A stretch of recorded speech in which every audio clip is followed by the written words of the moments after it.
जय हिंद दोस्तों, वंदे मातरम। पिछले कुछ दिनों में कई सारे साउथ के स्टार्स हैं जो कि बॉलीवुड में आने की अपनी इच्छा को दबी जुबान में ही सही लेकिन मान चुके हैं।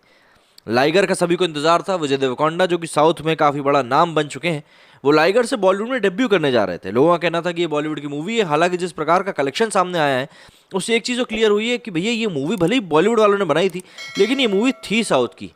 मतलब जो कलेक्शन निकल कर सामने आया है वो कमाई तो इनकी साउथ से ही हुई है। हिंदी पट्टी में तो वही ऐसा लग रहा है कि कम तेल में ज़्यादा आलू फ्राई कर दिए कि भैया बस काम चलाना है। तो ऐसे में अभी कुछ समय पहले खबर आई थी कि भाई जो महेश बाबू हैं, जिन्होंने कहा था कि बॉलीवुड मुझे अफोर्ड नहीं कर सकता, उन्होंने भी कहा था कि भैया अब हम जो है बॉलीवुड में डेब्यू करने जा रहे हैं। लेकिन विजय देवरकोंडा की जो गत हुई है ना, विजय देवरकोंडा की जो गत हुई है उसको देखते हुए वैसा लगता है कि भाई महेश बाबू भी सेकंड थॉट देंगे अपने डिसीजन को। क्योंकि केसरी लाल यादव जो कि भोजपुरी सिनेमा से आते हैं, उनका एक वीडियो देखा था मैंने। उसमें उन्होंने कहा था कि भैया घर का मतलब स्वर्ग का नौकर होने से बेहतर है नर्क का राजा होना।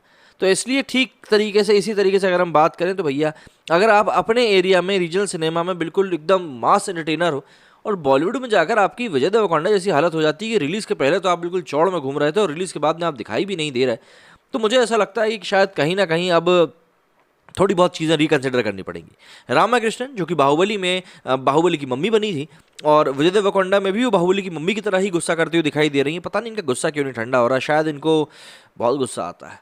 तो उनका गुस्सा नहीं ठंडा होने का एक कारण मैं आपके लिए लेके आया हूँ। दरअसल उनका गुस्सा इसलिए ठंडा नहीं हो रहा है क्योंकि बॉलीवुड में उन्होंने एक इनडायरेक्ट डेब्यू तो कर लिया है, लेकिन उनका एक बयान भी सामने आ चुका है जिसमें कि उनका कहना है कि भैया हम बॉलीवुड के भरोसे अपने घर की इंडस्ट्री को नहीं छोड़ सकते हैं। क्या कुछ कहा है रामकृष्णन ने अपने इस इंटरव्यू में, जरा जान लेते हैं।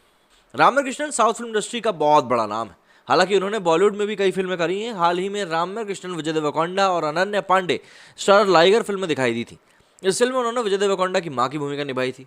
दर्शकों ने फिल्म में राम्या के किरदार की जमकर तारीफ भी करी है। सोशल मीडिया पर भी वो काफ़ी ट्रेंडिंग में है। हाल ही में रामकृष्णन ने साउथ की फिल्मों पर अपने झुकाव को लेकर बड़ा बयान दे डाला।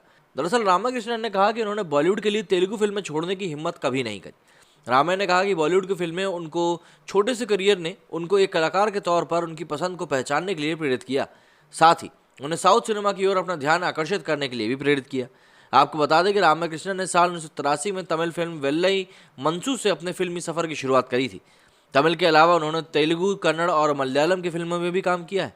रामकृष्णन ने बॉलीवुड में दयावान, परंपरा, खलनायक, चाहत, बनारसी बाबू और बड़े मियाँ छोटे मियाँ जैसी कई फिल्मों में काम किया है। हालांकि उनकी किसी भी फिल्म ने सिनेमाघरों में अच्छा प्रदर्शन नहीं किया। राम्या ने कहा कि हिंदी सिनेमा ने उनके अभिनय को वो पहचान नहीं दी जिसकी वो हकदार थी। राम्या ने कहा कि वो पहले से ही तेलुगु फिल्म इंडस्ट्री की स्टार थी। हिंदी सिनेमा में उनको वैसी पहचान नहीं मिलने के कारण ही उन्होंने साउथ इंडस्ट्री का रुख किया था। उन्होंने कहा कि किसी भी फिल्म इंडस्ट्री में अपनी जगह बनाने के लिए उसमें ज़्यादा से ज़्यादा फिल्में करने के लिए आपको एक सफल फिल्म की ज़रूरत होती है, लेकिन दुर्भाग्य से वो हिंदी में नहीं हो सका और मैं तेलुगु फिल्में करने में ही सहज थी। यही कारण है कि मैं वहाँ चली गई। बता दें कि लाइगर के बाद रामकृष्णन रजनीकांत की फिल्म जेलर और खुद की नेटफ्लिक्स सीरीज क्वीन के दूसरे सीजन में भी नजर आने वाली है। तो ऐसे में अब ये एक बहुत बड़ी बात है कि भाई तेलुगु के स्टार्स को भी कहीं ना कहीं समझ में आ रहा है कि बॉलीवुड को छूने से हर कोई सोना नहीं पा लेता है। इसीलिए जो उनकी खुद की जो दुकान चल रही है उसको बंद करके बॉलीवुड की दुकान में आना कहीं से भी कहीं तक अच्छी बात नहीं, क्योंकि बॉलीवुड की दुकान में आप एक शोपीस रहेंगे जबकि खुद की दुकान के आप मालिक रहेंगे। मेरे स्टूडियो फिलहाल इतना ही। जय हिंद, जय भारत।